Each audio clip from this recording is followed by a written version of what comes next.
Según indicaciones que nos tienen, trata de alrededor de 800 para 1000 personas indocumentadas en Bonaire. De mes está difícil para poder dar uma claridade mais forte tocante dessa aqui sobre a informação eigenlijk que nós temos que pedir, por exemplo, gezag hebben para checken vreemdelingenketen. Dus porta in een cifra mais concreto. Pergunta número 2. Deputado por informar o Conselho Insular com a situação social de indocumentado na Bonaire. Deputado tem vista que impacto na sofre com a crise de Covid e com nanta sobrevivendo.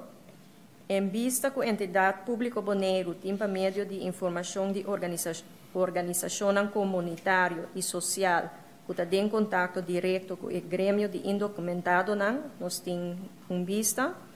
Directorado para a Comunidade e Cuido tem contato com, por exemplo, Caritas Bonaire, Voedselbank Bonaire e Cruz Coral, que a organização que tem enfoque também riba e ajuda humanitária. Mesmo com a crise de Covid-19 a impacto riba hopi grêmio e castan de família, tem indicação que ela ha seu impacto também riba e grupo de indocumentados.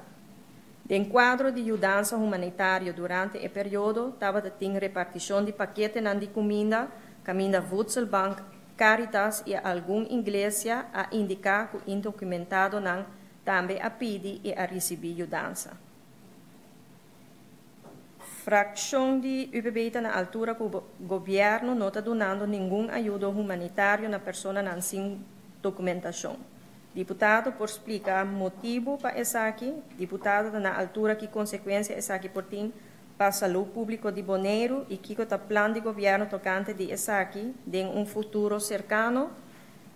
De quadro de ajuda humanitária, Voedselbank a receber uma ajuda adicional de $75,000 como parte do fundo que o governo de Bonaire a receber de Holanda para dar uma ajuda de forma de combustível comestível na esnang de mais necessidade.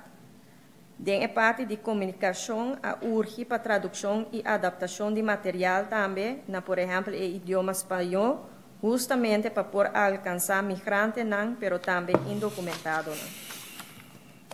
Para a banda que me tem visa, como governo, vira difícil para ajudar na maneira pagamento de huur, pagamento de web, etc. Nota ajudança não conosco para a gente não nota inscrever na Bonaire.